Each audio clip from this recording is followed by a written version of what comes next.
Assalamualaikum warahmatullahi wabarakatuh. Shalom, Om Swastiastu, Namo Buddhaya, salam kebajikan. Salam sehat untuk kita semua.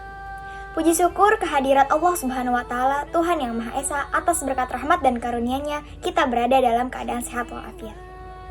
Yang terhormat Ibu Dr. Anda Andik Irawati MSI selaku dosen mata kuliah Pendidikan Bela Negara serta rekan-rekan semua yang saya banggakan. Perkenalkan, nama saya Haura Skobarkis dengan NIM 21104110008, mahasiswa Fakultas Ilmu Sosial dan Ilmu Politik, Program Studi Ilmu Komunikasi UPN Veteran Jakarta. Untuk memenuhi tugas ujian tengah semester mata kuliah Pendidikan Bela Negara, saya akan menjawab soal UTS sebagai berikut. Soal pertama yaitu penjelasan secara singkat mengenai mata kuliah Pendidikan Bela Negara di UPN Veteran Jakarta. Bela negara merupakan sikap dan perilaku warga negara yang dijiwai oleh rasa kecintaannya kepada NKRI berdasarkan Pancasila dan Undang-Undang Dasar 1945. Sebagai mahasiswa yang juga merupakan bagian dari warga Indonesia, mahasiswa turut berperan dalam upaya bela negara, yakni sebagai agen perubahan. Agen perubahan agar bisa mewujudkan serta menerapkan sikap dan nilai-nilai bela negara dalam bentuk kepribadian, pembinaan karakter, serta penguatan jati diri bangsa yang berpedoman pada UUD 1945 dan Pancasila sebagai ideologi bangsa serta rasa nasionalisme dan patriotisme dalam menjaga persatuan dan kesatuan negara Republik Indonesia, mempertahankan keutuhan wilayah, kedaulatan negara, serta keselamatan bangsa dalam menghadapi ancaman IPOLEK Sosbud Hankam serta ancaman multidimensional. UPN Veteran Jakarta sebagai kampus bela negara merupakan salah satu wujud dari implementasi Pasal 27 Ayat 3 UUD 1945 sebagai bentuk dari sistem pertahanan untuk menghadapi ancaman non-militer. Salah satu bentuk aktual secara umumnya adalah mata kuliah Pendidikan Bela Negara.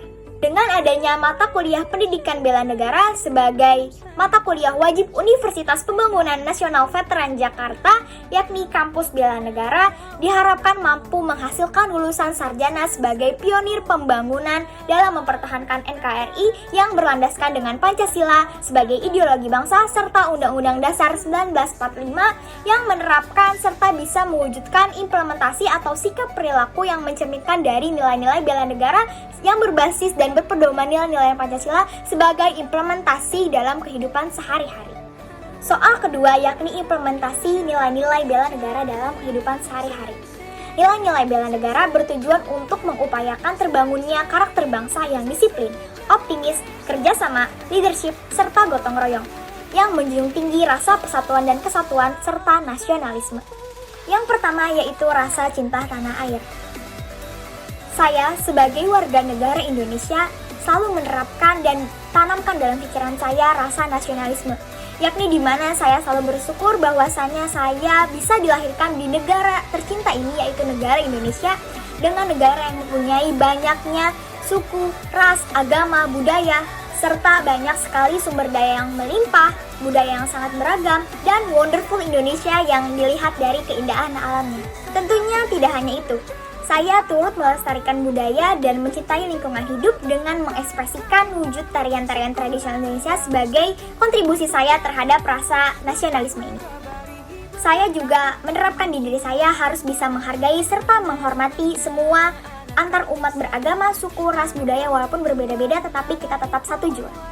Yang kedua yakni sadar berbangsa dan bernegara. Sikap mengakui dan menghormati bendera merah putih sebagai simbol negara, lagu kebangsaan Indonesia Raya, serta Pancasila sebagai lambang negara tidak luput dari Sumpah Pemuda yang merupakan harfiah dari para pemuda Indonesia untuk terus tetap berjuang serta mempertahankan keutuhan negara Republik Indonesia. Contoh kecilnya seperti keadaan pandemi sekarang ini, kita turut mengikuti protokol kesehatan serta menerapkan 5M dan mengikuti vaksin dalam rangka turut menjadikan Indonesia sebagai negara yang bebas COVID sekaligus mengikuti program pemerintah. Dan di mana ini merupakan implementasi yang sadar berbangsa dan bernegara. Yang ketiga yakni yakin kepada Pancasila sebagai ideologi negara. Dalam hal ini saya menjadikan Pancasila sebagai pedoman saya dalam perilaku yang mengatasnamakan rasa nasionalisme, patriotisme, dan multikulturalisme terhadap tindakan dalam diri saya yakni melaksanakan nilai-nilai Pancasila dalam kehidupan sehari-hari. Selain itu, menjadikan Pancasila sebagai pemersatu bangsa dan negara, serta yakin pada kebenaran Pancasila sebagai falsafah, harfiah, dan ideologi bangsa Indonesia.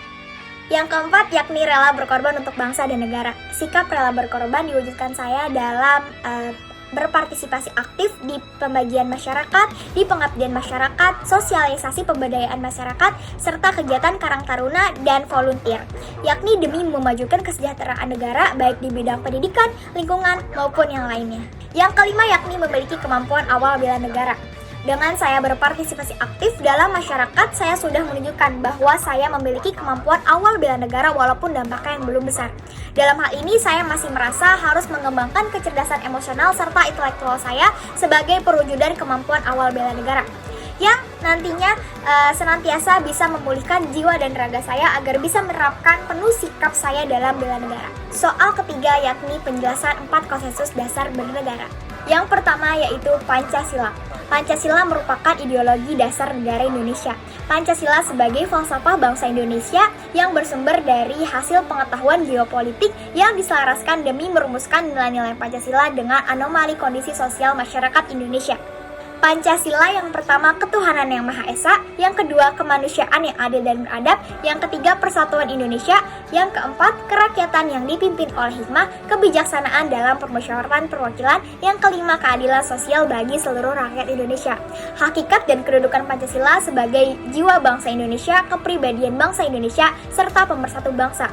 Perjanjian luhur bangsa serta sebagai dasar negara, ideologi nasional, dan falsafah dan pedoman pandangan hidup bangsa. Yang kedua adalah Undang-Undang Dasar 1945. Undang-Undang Dasar 1945 pertama kali disusun rancangannya pada 29 April oleh BPUPKI.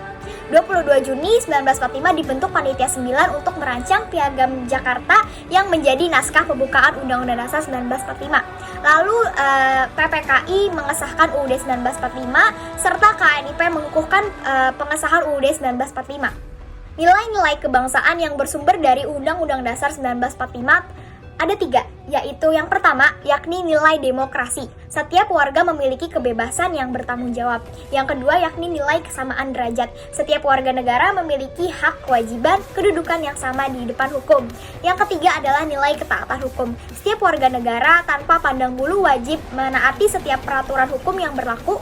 Yang ketiga, yakni NKRI. Negara Kesatuan Republik Indonesia yang berdiri dari Sabang sampai Merauke yang menganut sistem desentralisasi, NKRI dalam nilai-nilai kesatuan wilayah, persatuan bangsa, serta nilai-nilai kemandirian, di mana pada hakikatnya negara kebangsaan modern yang pembentukannya dilandasi dengan semangat kebangsaan, nasionalisme, serta patriotisme oleh tekad yang memang tujuannya untuk membangun masa depan bersama suatu bangsa dan negara. Walaupun berbeda-beda dalam hal suku, ras, etnik, budaya, agama, golongan, tetapi tetap satu jua. Yang keempat, yakni Bhinneka Tunggal Ika. Bhinneka Tunggal Ika berbeda-beda walaupun tetap satu jua. Bhinneka Tunggal Ika berarti terpecah itu satu. Nah, nilai-nilai kebangsaan yang bersumber dari sesanti Bhinneka Tunggal Ika antara lain ada 3. Yang pertama, adanya nilai toleransi. Nilai toleransi ini yaitu sikap memahami, menghormati, serta menghargai orang lain dalam hal suku, ras, budaya, agama, serta perilaku. Yang ketiga yakni nilai keadilan. Nilai keadilan ini sikap yang menerima hak orang lain dan tidak mengganggu hak orang lain tersebut.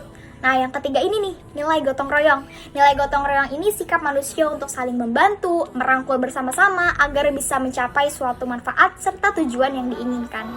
Dalam upaya mengatasi masalah ancaman terhadap NKRI, baik itu ancaman dari luar maupun dari dalam, untuk itu 4 konsensus dasar negara ini dalam penguatan 4 pilar diperlukan dengan adanya UUD 1945, NKRI, Pancasila, serta Bhinneka Tunggal Ika diharapkan bisa menjadi solusi untuk mengatasi ancaman tersebut, yang melalui peningkatan interaksi antar sara dalam bidang kehidupan, menciptakan rasa nasionalisme dan patriotisme yang tinggi, dan menjunjung rasa toleransi serta semangat persatuan dan kesatuan yang bersifat demokratis yang mengutamakan kepentingan bersama. Kasus mengembangkan rasa toleransi sebagai wujud dari jati diri bangsa dan identitas nasional yang terkoyak dengan multikulturalisme. Jati diri merupakan suatu kekuatan jiwa sebagai kekuatan bangsa yang berakar dari dalam, yang menjadi identitas, karakter, serta ciri bangsa itu sendiri yang menjadi the power of mind. Indonesia merupakan negara multikultur. yakni di mana keragaman antar suku, budaya, ras, agama, etnis, adat istiadat menjadi karakter tersendiri. Dalam menghadapi masalah multikulturalisme ini mungkin memang dapat memicu pudarnya jati diri serta identitas bangsa. Hal tersebut berkaitan dengan adanya kasus kebebasan ibadah di Republik Indonesia masih kerap terancam di beberapa wilayah yang ada di Indonesia. Salah satunya terjadi pada peristiwa pelarangan bagi umat Nasrani untuk beribadah di Kabupaten Dharmasraya dan Sijunjung, Sumatera Barat. Dilampirkan surat pernyataan bersama tokoh adat masyarakat setempat. Surat tersebut melarang umat Kristiani untuk beribadah. Umat Kristiani boleh melaksanakan ibadah hanya di rumah masing-masing tanpa mengundang umat Kristiani lainnya. Hal itu tentu mengganggu kenyamanan umat Kristiani dalam beribadah. Dalam kasus ini, beberapa orang juga berpendapat bahwa terkait peristiwa ini sudah menunjukkan rasa toleransi antar umat beragama menurun. Dengan kasus tersebut memicu permasalahan multikulturalisme dari timbulnya rasa intoleransi yang perlahan mulai mengancam keutuhan NKRI. Hal itu sangat menghilangkan identitas nasional bangsa sebagai negara yang menjunjung tinggi rasa toleransi antar umat beragama, serta runtuhnya sikap jati diri bangsa. Dengan demikian, hal tersebut harus diatasi dan diberikan solusi serta upaya yang tepat agar permasalahan ini tidak terulang kembali. Yang pertama, perlu adanya jaminan perlindungan dari pemerintahan yang lebih berwenang. Tidak hanya dari pemerintahan setempat saja, melainkan harus dari pemerintahan pusat. Dalam hal ini, polisi juga diharapkan mampu turut ikut serta agar bisa menangani kasus tersebut dengan menjadi mediasi. Yang kedua, yakni kesadaran diri sendiri dengan berpedoman pada nilai-nilai Pancasila. Kita harus bisa menerapkan sikap nasionalisme dan menjunjung tinggi rasa toleransi agar menciptakan kehidupan rukun, damai, dan tentram. Yang ketiga, dalam penguatan pendidikan, ekonomi, serta hukum perlu ditingkatkan lagi dari pemerintah dengan pemantapan dalam edukasi tentang ideologi Pancasila guna menguatkan kembali semangat Bhinneka Tunggal Ika serta kemerdekaan dalam bidang pendidikan. Nah, pemerintah juga diharapkan mampu memberikan dana bansos untuk fasilitas tempat ibadah, serta pemerintah diharapkan pula bisa memberikan hukum dan peraturan serta sanksi yang tegas terkait permasalahan intoleransi ini. Jika tidak diberikan hukum tersebut, maka menimbulkan kegaduhan terhadap antar umat manusia di seluruh Indonesia yang notabene sebagai negara multikulturalisme dan menghilangnya identitas nasional sebagai jati diri bangsa. Maka dari itu, perlunya diterapkan solusi yang tadi agar permasalahan tersebut tidak terulang lagi dan menjadi edukasi bagi seluruh warga Indonesia bahwa kita harus tetap selalu berpegang teguh pada nilai-nilai Pancasila serta menjunjung tinggi rasa toleransi dalam multikulturalisme di Indonesia. Berikut saya lampirkan sumber-sumber dan referensi. Selesai sudah paparan saya mengenai jawaban soal UTS mata kuliah pendidikan bela negara. Semoga dapat bermanfaat bagi kita semua. Ambil nilai positifnya agar kita bisa mengimplementasikan nilai-nilai Pancasila sebagai jati diri bangsa dan identitas nasional dalam kehidupan sehari-hari. Kurang lebihnya mohon maaf apabila ada salah kata dan kurangnya penyampaian materi. Saya Haura Askobalkis, terima kasih. Wassalamualaikum warahmatullahi wabarakatuh. Salam sehat, salam bela negara.